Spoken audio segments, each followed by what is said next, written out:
और अलग अलग बीमारियों के लिए अलग अलग तेल का उपयोग नाभि में किया जाता है। सबसे पहले बात करते हैं सरसों के तेल की। ये सबसे साधारण तेल है, हर गरीब के घर में मिल जाता है, लेकिन इसके गुण असाधारण हैं। क्या तुम्हें पता है कि तुम्हारे होठों का कनेक्शन तुम्हारी नाभि से है?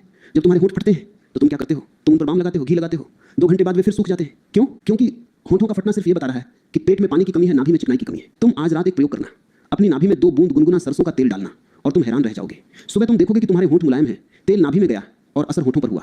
यह है वह अदृश्य तार जिसके बारे में मैं बता रहा था। सरसों का तेल सिर्फ होठों के लिए नहीं है। अगर तुम्हारे पेट में दर्द रहता है, मरोड़ उठती है, खाना ठीक से हजम नहीं होता, तो सरसों का तेल रामबाण है। यह तुम्हारी आंतों को नरम करता है।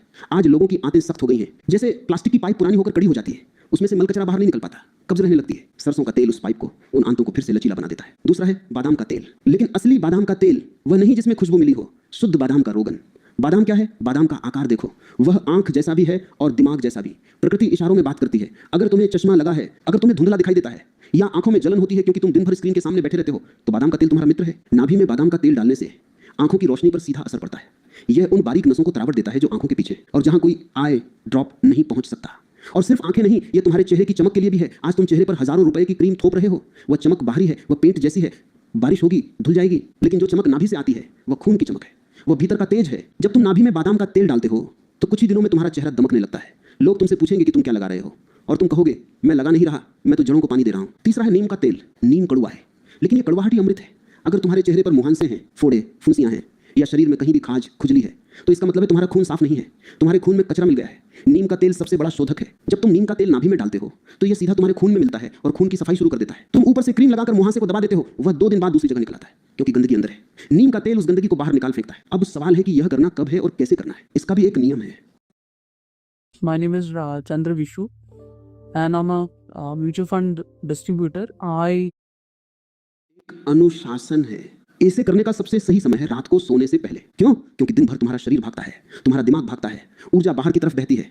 लेकिन रात को जब तुम सोते हो तो शरीर अपनी मरम्मत करता है।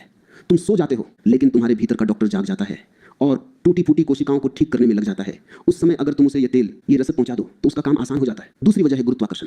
जब तुम खड़े हो तो चीजें नीचे की तरफ गिरती हैं, लेकिन जब तुम बिस्तर पर सीधे लेटते हो तो नाभि में डाला गया तेल बाहर नहीं बहता, उसे रुकने का, ठहरने का मौका मिलता है। विधि बहुत सरल है, लेकिन इसे होशपूर्वक करना, जल्दबाजी में नहीं। बिस्तर पर सीधे लेट जाओ, अपने मन को शांत करो, दिन भर की चिंताओं को दरवाजे के बाहर छोड़ दो। फिर जो भी तेल तुम उपयोग कर रहे हो, चाहे सरसों, बादाम या नारियल, उसे हल्का गुनगुना करो। बहुत गर्म नहीं, बस शरीर के तापमान के बराबर। एक ड्रॉपर से या अपनी उंगली से 2 से 3 बूंदे, बस 3 बूंदे अपनी नाभि के गड्ढे में डालो। अब यहाँ रुकना मत। जादू सिर्फ तेल डालने में नहीं है, जादू उस स्पर्श में है। तेल डालने के बाद अपनी उंगलियों से नाभि के आसपास गोलाई में मालिश करो, घड़ी की दिशा में, धीरे धीरे, प्रेम से। ऐसा महसूस करो जैसे तुम किसी बहुत नाजुक फूल को छू रहे हो। 1.5 से 2 इंच के दायरे में मालिश करो। क्यों? क्योंकि नाभि के आसपास ही वे सारे स्विच हैं जो पाचन को कंट्रोल करते हैं। जब तुम वहां मालिश करते हो तो तुम उन नसों को जगा रहे हो। तुम पिचोटी ग्रंथि को बता रहे हो कि जागो, भोजन आ गया है, इसे ग्रहण करो। 5 से 10 मिनट तक बस लेटे रहो, उस तेल को अपना काम करने दो। तुम महसूस करोगे कि पेट में एक हल्की सी गर्माहट फैल रही है। किसी किसी को पैरों में झंझनाहट महसूस होती है। यह शुभ संकेत है। इसका मतलब है कि रास्ता खुल रहा है, बाढ़ आनी शुरू हो गई है, नदी बहने लगी है। यह प्रयोग तुम्हें रोज करना है।